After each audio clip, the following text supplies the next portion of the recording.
Hey everyone, welcome back to the channel. In this video, I will show you how to turn off Razer Blade split mode in CapCut for PC. If you have accidentally pressed the B key, may have activated split mode, but hitting B again doesn't turn it off. Yes, you might have checked the shortcut settings like here, and you can see it's the B, and but there is no shortcut listed to disable it, as you can see here.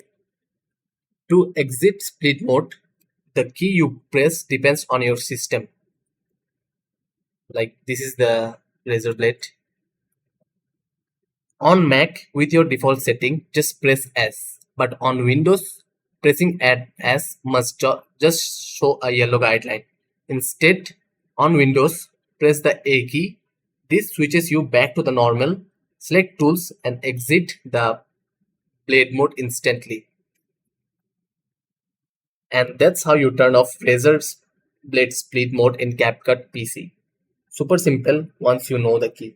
If this helped you out, don't forget to like, subscribe and hit the bell so you don't miss more quick CapCut fixes. See you in the next one.